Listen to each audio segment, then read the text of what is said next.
दुनिया का सबसे बड़ा सांपों का अड्डा, असामान्य खरगोश स्थान और भारतीय वाणिज्य अभयारण्य जो एक बड़े लालटेन में बदल गया, जो देखने लायक है। This is smart pizza. इस एपिसोड में मैं वो स्थान दिखाऊंगा जहां जानवर समूह के रूप में इकट्ठा होते हैं। तो चलिए चलते हैं। इल हादा कीदी मादा ग्रांदे। सांपों का समूह सचमुच डरावना होता है। ऐसी जगह जो सब प्राणी को डराती है, आमतौर पर उनको भी जो इन प्राणियों से डरते नहीं हैं। आमतौर पर सांपों का समूह हम किसी मूवी में देखते हैं और ये मानते हैं कि रियलिटी में ऐसा कोई जगह नहीं होता। पर एक टापू जिसका नाम इल हादा कीदी मादा ग्रांदे है, उसके विपरीत है। ये ब्राजीलियन कोस्ट से 22 मील दूर में स्थित है। बाहर से मात्र एक पैराडाइज जैसा दिखता है जो पृथ्वी में स्थित है। एक बहुत अच्छा हरा भरा स्थान जहां आराम करने जाना अच्छा होगा। पर आप जब इसे करीब से देखते हैं तो सब कुछ तुरंत बदल जाता है। इल हादा कीदी मादा ग्रांदे में आपको कई हजार सांप हर मोड़ पर देखने को मिलेंगे। और ये ठीक है जब तक ये जहरीला ना हो, लेकिन ज्यादातर वो जहरीले हैं। गोल्डन लांसेट जो पिट वाइपर प्रजाति से संबंधित है, बहुत जहरीले हैं और ये ब्राजील में पाए जाते हैं। इसका एक डंक ही आदमी को मार गिरा सकता है 1 घंटे के अंदर। और ये बहुत कठिन प्रक्रिया होगी कि समुद्र के रास्ते ब्राजील तक पहुंचे और उसे बचाने की कोशिश करे। तो मान लो अगर इस आइलैंड में किसी गोल्डन लांसेट ने किसी आदमी को काट लिया तो उसकी मृत्यु तय है। ये अंदाजा लगाना मुश्किल नहीं कि लोग ऐसे माहौल में रहना चाहेंगे, इसलिए ये द्वीप वीरान है। लेकिन सबसे पहले ये सबसे खतरनाक सांपों का अड्डा कैसे बन गया? वे द्वीप पर कब्जा नहीं कर सकते थे, है ना? अनुमान है कि समुद्री डाकुओं ने अपने कई खजाने इल हादा कीदी मादा ग्रांदे में छुपाए हैं, क्योंकि उन खजानों की रक्षा करने के लिए इन सांपों का समूह तो वहां उपलब्ध है। अब ये आपके ऊपर है कि आप विश्वास करते हैं या नहीं। एक और सिद्धांत है, ऐसा माना जाता है कि अतीत में इस द्वीप का अस्तित्व ही नहीं था। इल हादा कीदी मादा ग्रांदे पहले ब्राजील का हिस्सा था और अचानक जल स्तर ऊपर जाने के कारण ये ब्राजील से कटकर एक टापू में बदल गया और ब्राजील से कट गया। अलगाव के बाद पिट वाइपर के पूर्वज यहाँ के मुख्य प्रजाति बन गया, जिनका सचमुच कोई दुश्मन ही नहीं था। मुख्य भूमि के सांपों की तरह नहीं। प्रजातियों की कमी के कारण पोषण का आधार पक्षी थे, जिसके लिए गोल्डन लैंसेट को अधिक जहरीला होना था। तथ्य के आधार पर माने तो ये 5 गुना ज्यादा जहरीले होते हैं मुख्य भूमि के सांपों से, जो तुरंत किसी को खत्म कर सकता है। इनका मुख्य लक्ष्य होता है पेड़ में आराम कर रही चिड़िया को अपना भोजन बना लेना। इसलिए बहुत ही कम समय में ये प्रजाति पूरे द्वीप में फैल गया। वातावरण अनुकूल, कोई परेशानी नहीं। गोल्डन लैंसेट के लिए ये स्वर्ग से कम नहीं। रेड किंग, इससे कुछ फर्क नहीं पड़ता कि आप चूहे से कितना नफरत करते हैं, इनके उच्च इंटेलिजेंट को मानना ही पड़ेगा। ये जानवर दंड और गर्मी आसानी से झेल सकते हैं। वे जहर से तुरंत प्रतिरक्षित हो जाते हैं और विकर्णों के संपर्क से केवल मृत्यु ही नहीं होती, बल्कि ये इनकी जनसंख्या बढ़ाने में बहुत ज्यादा मददगार होती है। उनके बुद्धि का प्रष्टीकरण उनके भोजन और छलावरण प्राप्त करने के तरीकों से नए नए आविष्कार प्रकट होते हैं। हालांकि चूहे इतने भी सरल नहीं होते जितना कि वो पहली नजर में दिखते हैं। उनके प्रकृति में रेड किंग को देखना बहुत ही दुर्लभ होता है, लेकिन फिर भी ये संभव है। नहीं, ये कोई विशालकाय चूहा नहीं जो छोटे चूहों को नियंत्रित करता है। ये पूंछ वाले जानवरों का एक पूरा समूह है। कभी कभी ये 50 भी इकट्ठा हो सकते हैं। ये सभी चूहे गुच्छे के रूप में गुथे हुए हैं। ये तथ्य है कि वो पीठ के पीछे कुछ नहीं देख सकते और लगातार निकलने की कोशिश कर रहे हैं। उनका पूंछ और भी कस जाता है और इन्हें सुलझाना बहुत मुश्किल है। इस घटना के उत्पत्ति के कई संस्करण हैं। एक के अनुसार ये एक दूसरे से इसलिए उलझते हैं क्योंकि ये नए बच्चों के लिए घोंसला बना रहे होते हैं ताकि उन्हें ठंडी और पानी से बचाया जा सके। इसमें एक तर्क की बात है कि रेड किंग ज्यादातर ठंड के मौसम में ही देखने को मिलते हैं, लेकिन एक मानना यह भी है कि ये सब एक संयोग से बढ़कर और कुछ भी नहीं। चूहे भोजन के लिए या किसी आवाज पर दौड़ते हैं, अपने पूंछों को छूते हैं और उलझ जाते हैं। उनके रिश्तेदार उनके पास दौड़ कर आते हैं और जाल में फंस जाते हैं। आप क्या सोचते हैं, रेड किंग के प्रकट होने का कारण क्या हो सकता है और इसका उद्देश्य क्या है? कमेंट में बताइए।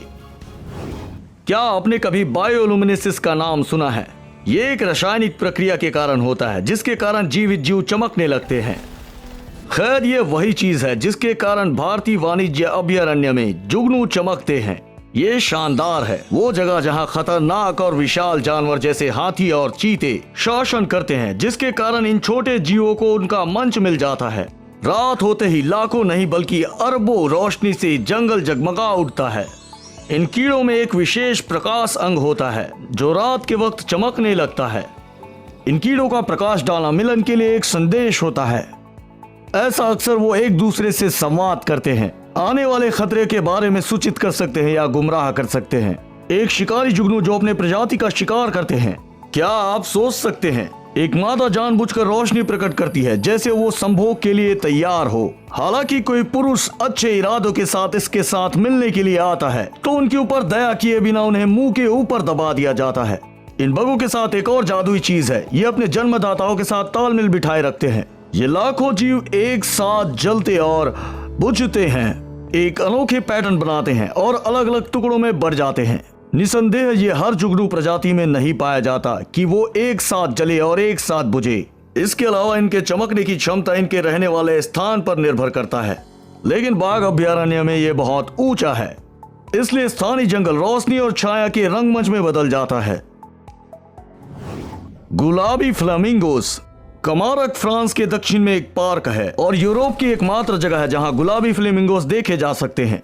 हालांकि दूसरे जीव भी वहां रहते हैं। उदाहरण के लिए इस पार्क में पक्षियों की 272 प्रजातियां हैं, पर उनमें मुख्य गुलाबी फ्लेमिंगोस ही हैं। सर्दियों में इनका रंग गहरा होता है गर्मियों के मुकाबले। इस तथ्य का कारण है कि ये छोटे क्रस्टेशियंस खाते हैं जिनमें अधिक मात्रा में कैरेटिन पाया जाता है, जो इनका कारण बनता है। कैमरग में जाकर आप इन खूबसूरत पक्षियों में से सिर्फ एक या दो नहीं बल्कि इस दुर्लभ प्रजाति के कई हजार सदस्यों को देख पाएंगे। वास्तव में भूमध्य सागर के पश्चिम भाग में राजहंस की सबसे बड़ी कॉलोनी है। इनसे बेहतर परिचित होने के लिए कम से कम एक बार इनके साथ भ्रमण करने की अनुशंसा होनी चाहिए। टूरिस्ट की बात करते हुए उन चेहरों की कल्पना करें जिन्होंने 2007 में टिकटें खरीदे थे इन्हें देखने के लिए और फ्लेमिंगोस वहां से उड़कर कहीं चले गए थे। ये कैसे संभव है? ये बिल्कुल सरल है। ये कुछ पक्षियों का हमला था जो उन्हें बिल्कुल पसंद नहीं आया।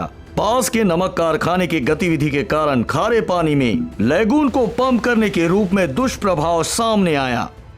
बहिष्कार के परिणाम स्वरूप पंपिंग बंद हो गई और इस क्षेत्र को तटीय सुरक्षा के लिए जिम्मेदार सरकारी एजेंसी को बेच दिया। तब से विशेषज्ञों ने पर्यावरण की निगरानी करना शुरू कर दिया और फ्लेमिंगो वापस लौट आए। खरगोश द्वीप। ये कार्टून जैसी जगह लगती है ना? पर वास्तव में ये जापान के अंतर्देशीय सागर में होशु और शिकोकू द्वीप के बीच एक वास्तविक स्थल से बढ़ के है। इस द्वीप का क्षेत्रफल सिर्फ 0.7 वर्ग किलोमीटर है, लेकिन ये आश्चर्यचकित करने के लिए पर्याप्त है। और यहाँ सिर्फ खरगोश रहते हैं और इनकी संख्या लगभग 700 है। एक बार द्वीप में जाने के बाद आप आंखों से ओझल करने नहीं देंगे। ये लगभग सब जगह होते हैं।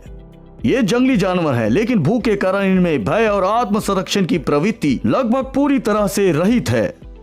इसके अलावा प्राकृतिक शत्रुओं की कमी के कारण वो बहुत मिलनसार हो गए हैं और किसी भी यात्री से मिलने के लिए वो तत्पर रहते हैं ताकि उनसे कुछ खाने को मिल जाए। यहाँ खरगोश का शिकार करना पूर्ण रूप से वर्जित है। फिर भी द्वीप का इतिहास उतना उज्जवल नहीं जितना पहली नजर में लग सकता है। पुराने समय में यहाँ गुप्त रूप से रासायनिक हथियारों का उत्पादन किया जाता था और इसका अंत 1920 में हुआ था।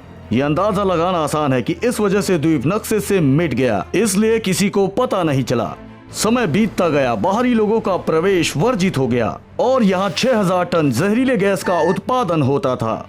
इंसानों के अलावा दूसरे प्राणी में यहाँ सिर्फ खरगोश था जिनका उपयोग यहाँ प्रायोगिक विषय के लिए किया जाता था। शत्रुता समाप्त होने के बाद पौधों को न केवल मानचित्र से बल्कि पृथ्वी से ही मिटा दिया गया। यहाँ कहानी को समाप्त करना और ये बताना संभव होगा कथित तौर पर खरगोश जीवित रहने, प्रजनन करने और कब्जा करने में कामयाब रहा, पर ऐसा नहीं है। लोग बस आए और बचे हुए खरगोश को खत्म कर दिया। क्रूरता की वजह से नहीं, बल्कि ये संक्रमित थे और पर्यावरण को नुकसान पहुंचा सकते थे। अपने पाप का प्रायश्चित करने के लिए जापानियों ने नए और पूरी तरह से स्वस्थ खरगोश लाए और उन्हें शांति से पनपने और विकसित होने दिया। वो खुद लोगों के लिए एक अनुस्मारक था कि मनुष्य की एक दूसरे को खत्म करने की इच्छा पर विजय प्राप्त करेगा। आइटोलिको नामक ये द्वीप बहुत ही सुंदर है। दक्षिणी सूरज, हल्की जलवायु, गर्म पानी, तो गलत क्या है? लेकिन यहाँ मकड़ियाँ आती है जो धूप में जगह के मामले में टूरिस्ट से कहीं बेहतर हैं। खुद को आदर्श जलवायु परिस्थिति में पाकर ये संभोग करना शुरू कर देते हैं। इसलिए ये बहुत जल्द ही पूरे बुनियादी ढांचे, झाड़ियां, पेड़ और पूरा द्वीप पूरी तरह से तट रेखा घने कोबों में ढक जाती है। ये दृश्य भयानक है। ये द मिस्ट जैसी डरावनी फिल्म की याद दिलाती है। और आप जब इस तथ्य के बारे में सोचते हैं कि ये आर्किटेक्ट या डिजाइनरों का काम नहीं है, तो ये और भी डरावनी हो जाती है।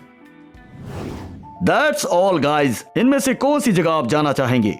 कमेंट में बताइए। दोबारा फिर मिलते हैं।